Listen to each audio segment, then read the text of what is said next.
오늘 말씀의 제목을 하나님의 문제풀이라는 제목으로 말씀 전하도록 하겠습니다. 수능 시험이나 중요한 자격증 시험 같은 게 끝나고 나면은 꼭 유명한 명강사들이 그 시험에 대해서 문제풀이를 해줍니다. 그 문제풀이 영상이나 강의를 보다 보면은 저 문제를 저렇게 푸는 거였구나, 저 문제를 이렇게 풀었으면 내가 맞았겠구나 하면서 우리가 무릎을 탁 치게 되는 순간들이 옵니다. 우리의 인생에도 여러 가지 어려운 순간들이 있습니다. 선택해야 되는 순간들이 있고 고민해야 되는 순간들이 있습니다. 그런데 우리의 삶에도 누군가가 이 명강사들처럼 문제풀이를 해주고 답을 알려주면 얼마나 좋을까요? 이 세상의 여러 족속들 중에, 여러 민족들 중에서 누가 가장 하나님에 대해서 많이 배우고 하나님에 대해서 많이 알고 있을까요?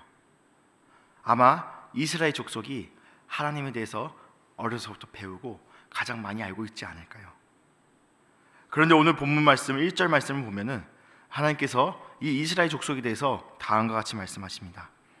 이스라엘아, 너희가 하나님의 백성이라고 불림을 받고 하나님을 유일하신 하나님이라고 고백하면서도 그 고백에 진실이 없고 공의가 없구나. 이스라엘, 하나님의 백성이라고 이름을 불림을 받음에도 불구하고 하나님을 나의 주 하나님이라고 고백함에도 불구하고 너희들의 말 속에 진실이 없구나. 3절 말씀을 보면 내가 예로부터 처음 일들을 알게 하였고 내 입에서 그것들이 나갔으며 또 내가 그것들을 듣게 하였고 내가 호련히 행하여 그 일들이 이루어졌느니라. 아멘. 하나님께서는 이스라엘을 사랑하셔서 오래전부터 그들에게 하나님을 알게 하셨고 또 하나님 본인을 드러내셨고 하나님께서 손수 그들의 역사 가운데 하나님께서 역사하셨습니다. 하나님의 백성으로서 엄청난 축복을 받고 엄청난 보호를 받은 이 민족이 바로 이스라엘 민족입니다. 그럼에도 이스라엘 백성들은 진실도 없고 인애도 없고 하나님을 아는 지식도 없었습니다. 하나님께서는 그런 이스라엘의 모습을 다음과 같이 묘사하십니다. 4절 말씀을 보면은 내가 알거니와 너는 완고하며 내 목은 소의 힘줄이요 너의 이마는 노시라. 너희는 아주 뻣뻣하고 완고하고 목이 고진 백성이라. 너희들은 아주 강팍한 민족이라. 너희들은 아주 교만한 자손들이다 라고 말씀하고 계십니다. 또 8절 말씀을 보면은 이렇게 말씀하십니다. 내가 오래전부터 너희에게 보여주고 너희들에게 들려줬지만은 너희들의 눈과 귀는 꽉 막혀 있구나. 너희들의 눈과 귀가 꽉 막혀 있어서 나를 보지 못하고 듣지 못하는구나. 너희들은 어머니 뱃속에서부터 배신자로 태어났구나 라고 말씀하고 계십니다. 이스라엘은 분명 하나님의 택하심을 받고 하나님의 사랑을 받았습니다. 그런데 이스라엘 백성들은 하나님을 나의 주라고 고백하고 내가 하나님의 백성이라고 고백하면서도 그 고백 속에는 진실함이 없고 공의가 없습니다. 왜냐하면은 이 사람들은 교만한 사람들이기 때문입니다. 이 사람들은 교만한 사람들이기 때문에 목이 뻣뻣하고 눈과 귀가 자기들의 생각으로 꽉 막혀 있어서 자기들의 우상으로 꽉 막혀 있어서 하나님의 역사를 보고도 보지 못하고 하나님의 역사를 듣고도 듣지 못하였습니다. 그러나 하나님께서는 이 이스라엘의 배은망덕함에도 노하기를 더디하시며 오래도록 참으시는 분이십니다. 그리고 다시 한번 이스라엘을 향해서 하나님께서는 새로운 역사를, 놀라운 계획을 드러내고 계십니다. 오늘 다 같이 읽은 말씀 12절부터 16절까지의 말씀을 보면은 들으라 라는 말씀을 3번이나 반복해서 말씀하십니다. 12절 말씀을 보면은 야곱아 내가 부른 이스라엘아 들으라. 14절 말씀을 보면은 너희는 다 모여서 들으라. 16절 말씀을 보면은 너희는 내게 가까이 나와서 이것을 들으라. 들으라 반복해서 명령하고 계십니다. 그렇다면은 무엇을 들으라고 말씀하신 걸까요? 이 들으라고 하는 말씀의 내용이 중요한 것일 텐데 무엇을 들으라고 명령하고 계신 걸까요? 6절과 7절 말씀입니다. 내가 들었으니 이 모든 것을 보라. 너희가 선전하지 아니하겠느냐? 이제부터 내가 새 일 곧 내가 알지 못하던 은비한 일을 내게 듣게 하노니 이 일들은 지금 창조된 것이요 옛 것이 아니라 오늘 이전에는 내가 듣지 못하였으니 이는 내가 말하기를 내가 이미 알았노라 하지 못하게 하려 함이라. 아멘. 하나님께서 이스라엘 백성들을 부르셔서 들려주시고자 하는 말씀은 전혀 새로운 말씀이 아닙니다. 새로운 말씀이지만 전혀 이들이 예상치 못했던, 이들이 아예 태어나서부터 처음 들었던 그런 말씀들이 아닙니다. 처음이자 마지막이신 하나님께서 옛날부터 반복하여서 알려주신 그 말씀들, 그것들을 다시 가르쳐주고 계신 것입니다. 단 하나님의 이 가르침은 단순히 옛날에 가르쳤던 내용들을 마치 비디오 틀듯이 다시 보여주고 단순하게 복습하는 것이 아닙니다. 이스라엘 백성들에게 새로운 사건으로 다가오게 하십니다. 너무 자주 들어서 귀에 딱지가 앉을 것 같은 그런 말씀이 아니라 그들의 마음을 새롭게 조명하셔서 하나님의 원대하고 비밀스러운 계획을 알게 하시고 믿게 하시는 것입니다. 아무리 반복해서 들어도 믿어지지 못하고 나의 삶과 관련이 없어 보이던 그런 말씀들이었습니다. 그런데 하나님께서는 새롭게 알게 하신다고 말씀하십니다. 너희들이 새롭게 알게 할 것이다. 이 은비한 일을 너희들에게 보일 것이다. 그러면은 이 무지에서 우리가 전혀 알지 못하던 것에서 깨닫게 하시는 이 촉매는 무엇일까요? 우리가 이미 익숙히 들어왔던 하나님 말씀이지만은 하나님을 알지 못했습니다. 하지만 하나님이 원대하신 일을 깨닫게 하시는 이 촉매는 무엇일까요? 16절에서 말씀하고 계십니다. 주 여호와께서 나와 그의 영을 보내셨기 때문입니다. 신약 성경 요한복음 말씀에는 여러 가지 사건들이 나오고 있습니다. 그 중에 특히 예수님께서는 잡히시기 전날 제자들에게 여러 중요한 말씀들을 하십니다. 그 중에 하나가 다음 말씀입니다. 요한복음 14장 26절 27절 말씀입니다. 보혜사 곧 아버지께서 내 이름으로 보내실 성령 그가 너희에게 모든 것을 가르치고 내가 너희에게 말한 모든 것을 생각나게 하리라. 평안을 너희에게 끼치노니 곧 나의 평안을 너희에게 주노라. 내가 너희에게 주는 것은 세상이 주는 것과 같지 아니하니라. 너희는 마음에 근심하지도 말고 두려워하지도 말라. 아멘. 그렇습니다.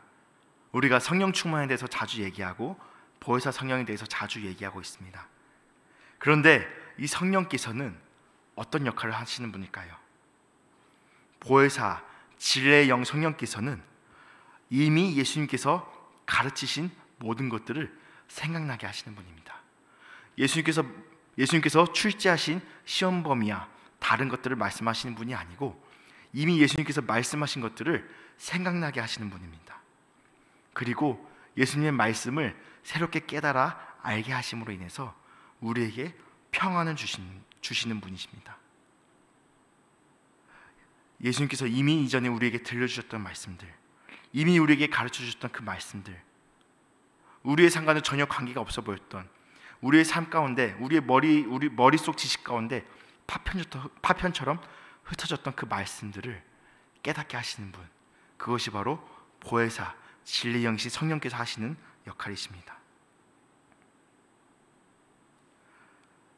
말씀을 정리하겠습니다.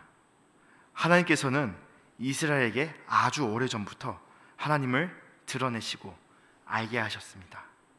하지만 이스라엘 백성들은 교만했기 때문에, 하나님보다 우상을 더 섬겼기 때문에, 자기 자신을 더 섬겼기 때문에 하나님을 나의 주라 고백하면서도 하나님을 진정 알지 못했습니다. 그러나 하나님께서는 그들을 포기하지 않으셨습니다. 다시 그들을 가르치셨습니다. 그들의 조상의 하나님, 아주 먼 오랜 옛날 신화 속 아주 먼 오래오래전 하나님이 아니고 당장 지금 그들의 삶 가운데 역사하시는, 당장 그들의 인생과 가장 연관이 있으신 하나님으로 다시 깨닫게 하십니다. 그들이 참 하나님을 깨닫고 만날 수 있었던 이유는 하나님께서 그의 영을 보내셨기 때문입니다. 하나님께서 진리의 영이신 성령님을 이제 우리에게도 보내주셨습니다. 사랑하는 더시티 사랑교회 성도 여러분, 우리를 구원한 것은 무엇일까요? 우리의 삶 가운데 참 평안, 평강을 주는 것은 무엇일까요? 우리의 복잡한 현실에 답을 주시는 분은 누구실까요? 하나님에 대한 심도 깊은 고민과 방대한 지식들일까요? 어떤 신학적인 지식들일까요? 하나님을 알아가기 위해서 땀 흘리고 봉사하고 섬기는 것들, 그런 것들이 하나님을 알게 하는 것일까요? 아닙니다. 하나님을 알게 하는 것은 오직 진리의 영이신 성령님이십니다. 하나님만이 하나님을 알게 하십니다. 진리의 영이신 성령 하나님만이 우리 삶 가운데 평강을 주시고 구원에 이르게 하시는 분이십니다. 하나님께서는 성경 말씀을 통해서 또 우리 여러 삶의 경험들을 통해서 하나님과의 여러 추억들을 통해서 하나님을 드러내 주셨습니다. 하지만 우리는 입으로는 말로는 하나님을 믿는다고 하면서도 하나님을 나의 주인이라고 고백하면서도 정작 우리 삶 가운데는 하나님이 없는 장면들이 너무나도 많습니다. 하지만 그럼에도 불구하고 하나님께서는 저와 우리 성도 여러분들을 너무나도 사랑하셨습니다. 그래서 우리 각 사람의 심령 가운데 진리의 영이신 보혜사 성령님을 보내주셨습니다. 오직 성령을 통해서만 하나님이 역사하심을 바라볼 수 있습니다. 오직 성령을 통해서만 하나님의 말씀을 들을 수 있습니다. 중요한 사실은 성령께서는 과거 어느 순간 내가 회개하고 하나님께 돌아왔던 과거 어느 순간에만 역사하신 분이 아니고 지금 이 순간, 오늘 이 순간에도 새롭게 하나님을 깨닫게 하시는 분이십니다. 새롭게 하나님을 만나게 하시는 분이십니다. 오늘 하루도 성령의 인도하심 가운데 하나님을 발견하시고 진정한 평강과 진정한 위로를 누리시는 하나님의 문제풀이를 누리시는 우리 성도님들 되시기를 예수님의 이름으로 축복합니다. 기도하겠습니다. 사랑과 은혜가 풍성하신 하나님 아버지 감사합니다. 우리가 전에는 하나님을 안다고 고백하고 하나님을 나의 주라 고백하였지만 우리들의 고백 속에는 진실이 없었고 공의가 없었음을 이 시간 고백하며 하나님께 회개합니다. 하나님, 그럼에도 불구하고 우리를 사랑하여 주셔서 진리의 영신 성령님을 보내주시고 하나님의 역사하심을 진정 바라보게 하심을 감사합니다. 우리에게 지혜를 주시고 우리의 삶 가운데 하나님께서 어떻게 역사하셨는지, 우리의 삶 가운데서 하나님께서 하나님의 사랑을 어떻게 드러내 보이셨는지 깨달아 알게 하신 것 감사합니다. 우리가 구할 것은 오직 성령 충만입니다. 성령 하나님께서 우리의 심령 가운데 역사하여 주셔서 우리가 하나님의 역사를 바라보게 하시고 하나님의 말씀을 듣게 하시고 우리의 모든 인생이 성령의 인도하심을 따르게 하여 주시옵소서. 그로 인해서 이 어려운 상황들에 우리가 좌절하는 것이 아니라 하나님께서 주시는 진정한 위로와 진정한 평강 가운데서 하나님의 역사하심을 바라보게 하여 주시옵소서. 모든 걸 감사드리옵고 살아계신 예수님의 이름으로 기도합니다. 아멘. 하늘에 계신 우리 아버지여, 이름이 거룩히 여김을 받으시오며 나라의 임하옵시며 뜻이 하늘에서 이루어진 것 같이 땅에서도 이루어지이다. 오늘 우리에게 일용할 양식을 주시옵고 우리가 우리에게 죄 지은 자를 사하여 준 것 같이 우리의 죄를 사하여 주시옵고 우리를 시험에 들게 하지 마시옵고 다만 악에서 구하시옵소서.